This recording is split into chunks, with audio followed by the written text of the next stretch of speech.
Hey everybody, I'm Randombystander here, and today's the day. That's right, we're finally playing Legend of Zelda Breath of the Wild. Wait a minute. This guy isn't wearing blue. Zelda, one of Nintendo's biggest franchises since the old Grandpappy NES. A franchise that has more games than most for the company, and people show their love and passion for the elf boy by rescuing the titled princess, defeating the villainous Ganondorf, and saving the world of Hyrule. I never really got into this series. It's not like I never tried Zelda, I actually played a few. Wind Waker, Twilight Princess, Link to the Past, and Ocarina of Time. I wasn't kidding when I said I didn't play Breath of the Wild. I enjoyed them, but just never had a chance to finish them. I would usually play the beginning, maybe get through a dungeon or two, then move on to the next game. With all my years of gaming, Zelda has just never seemed to grab my interest. Then I played Link's Awakening, and it was my favorite Zelda so far. I love this game. I really love this game. And I never played the original that much either. I got the Game Boy Color version on the 3DS, played it for an hour, never touched it afterwards, and tossed it into the pile of Zeldas I never finished. But then the remake was released on September 20th, the same day as a certain fucking amazing game, and I thought about giving the Fairy Boy another go. I was so hyped I didn't just pre-order the game, I got the amiibo as well. Look at how proudly displayed it is, and it will remain in its box until the end of time.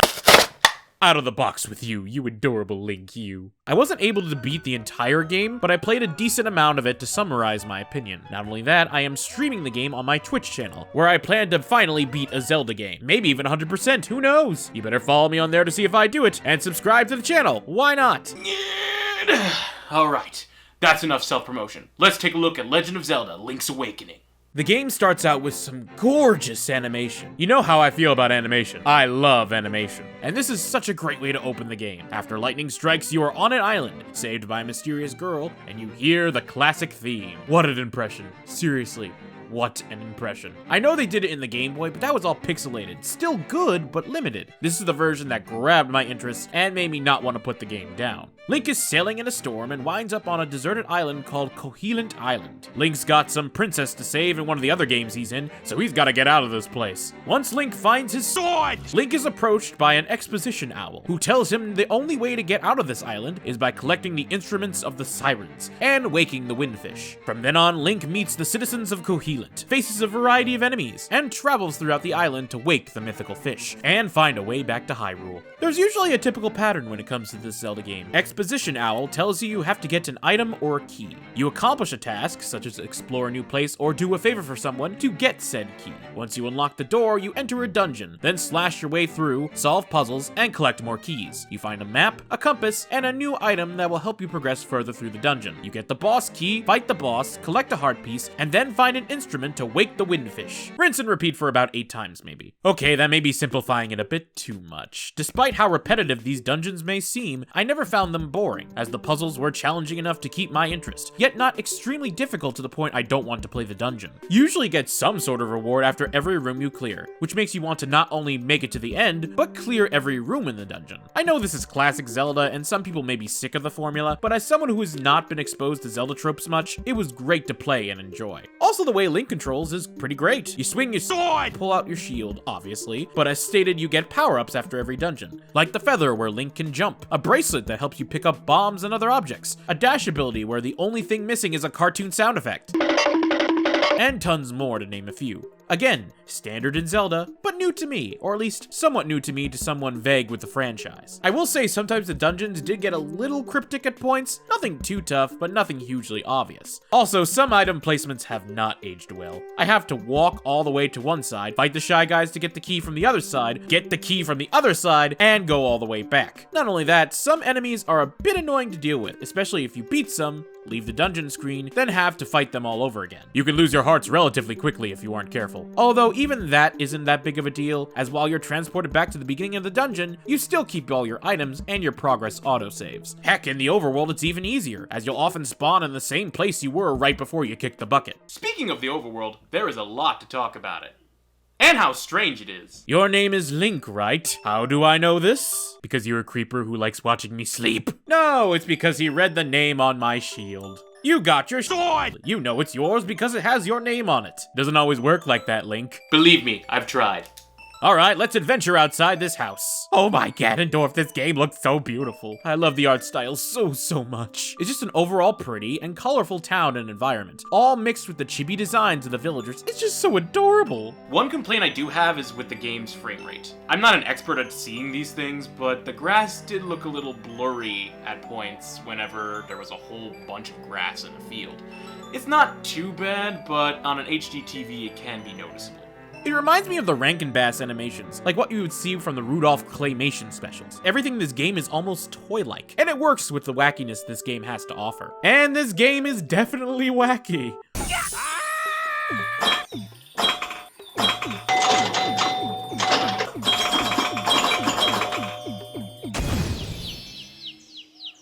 Out of all the Zeldas, this one is up there in the quirkiness. This Zelda has a unique cast of villagers. You got Tallow, who may be slightly incompetent, but I adore him anyway. You got Exposition Owl, who tells you where to go so you don't get lost. A Kabora Gabora before his time. And Marin, the town singer, which by the way, I literally love her voice in this so much. Just listen.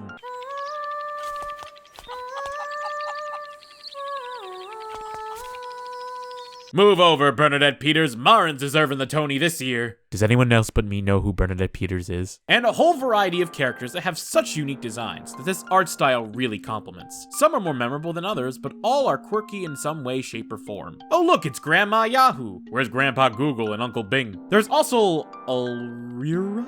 Basically your call-in hint man. No, this is Patrick. He's super expressive on the phone, but when you talk to him in person, he's super shy and won't talk to you. I love that. That's so funny and memorable. Also, he looks like Santa from the Rudolph special. I just can't unsee it. However, there's one thing I'm kind of mad about. The fact that you can't steal from the shopkeeper anymore. He just goes in and tells you to put it back. In the original, you could just take it and leave. I wonder why they didn't add that in the remake. Okay, last minute update, literally right before I uploaded this thing. You are able to steal from him, and yes, he fires his laser. I'm firing my laser! Thank you, game. I'm so glad you kept this. There's also Mama Bow Wow. I wonder what cute dog she has. Ho ho ho. That's a chain chompy wumpy doggo. For a Zelda game, there's a lot of Mario references in this, especially in the enemy department. You have Goombas, Piranha Plants, Spinies, Chain Chomps, Shy Guys. I feel like I'm playing Super Zelda Bros, especially with these side-scrolling segments. That look really cool though. Even Tallow kind of looks like a certain Italian plumber. Coincidence? I think not! And the Mario references don't stop there. There's not only a Yoshi doll, which you need to give to a villager at one point, but you also have different enemy figurines, which you can only get with the Crane game. This may be because these things leave a bad taste in my mouth because of where I live, but the Crane game is tense and annoying. But thankfully, you can master it and get the figurines you need rather quickly. However, there will be times, like whether collecting rupees or other collectibles, that the Crane game will misalign, and even worse, fall out of the Crane even though it's already grabbing onto it tightly, and that happened so many times when I was streaming on Twitch. Don't you laugh at me. Another prominent feature in the game is the Zelda Dungeon Creation Mode, or as I like to call it, Dampy's Dungeon Designer. It's a lot more in-depth than I thought it would be, but at the same time, there's a lot that can be improved upon. A little into the game, Dampy the Gravekeeper invites you to his shack, and you tell him about your adventures, which inspires him to create dungeon tiles. There you can create your own dungeon based on other preset dungeon pieces. I really enjoyed being able to create my own dungeon this way. It's a lot of fun, and you can make something really cool based on what you are given. And like Mario Maker, in order to make your dungeon a reality, you have to beat it. No impossible dungeons, and it won't even let you go into the dungeon until all exits are aligned, including the stairs. Despite what I like about it, there still isn't the same creative freedom as Mario Maker. You can't alter exits, you can't add enemies, you can't even rotate the blocks. You are limited to what is in your deck, and that is a blessing or a curse depending on your point of view. Not to mention, what you can create cannot be shared online, only through amiibo support. Oh, so that's what the amiibo is used for. Where you can save your dungeon onto said amiibo, along with others in the Zelda franchise. I might save it onto Link's Awakening amiibo to give it some use, but I prefer just putting them online. But if I know Nintendo, this is just a little demo that they put in Link's Awakening, and a real Zelda Dungeon Maker is in the works. Mark my words, we will have a Legend of Zelda Dampy's Dungeon Designer in 2020. Mark my words. But until then, the dungeon making is fine, and along with finding pieces from dungeons, you can also find blank stone tablets all throughout the game as a collectible. There is a lot, and I mean a lot of collectibles in the overworld. You collect the instruments, of course, but a Zelda game is known for its heart pieces, where if you collect 4 of them, you get an extra heart. It encourages you to collect them all in order to get more health to face more difficult dungeons. Along with the hearts and tablets, you also have these seashells. If you collect a lot of them, they unlock special rewards for you, such as heart pieces. Or it will do nothing. The shell has spoken! These collectibles keep you busy, especially if you want to 100% this, as you find these locations scattered all throughout the island, including caves, hidden behind plain sight, buried in the dirt, or the Crane Game. A part of me wants to complete this game to 100%, but it comes across as a bit overwhelming for me, although I'm sure I can collect them once I get all the items. That's a nitpick though, as some people probably love the idea of collecting everything they can in this game, and it is still rewarding to listen to that jingle, no matter how many times I hear it. Someone who's not a huge Zelda fan, I'd say Link's Awakening is probably a good entry point in the series. And honestly, one of my favorite Zeldas so far.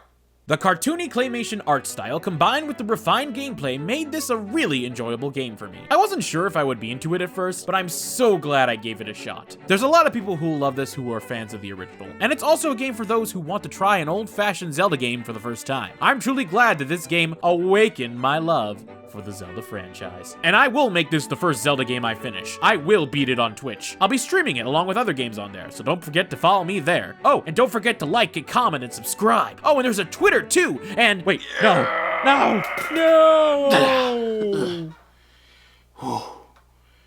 The game's good.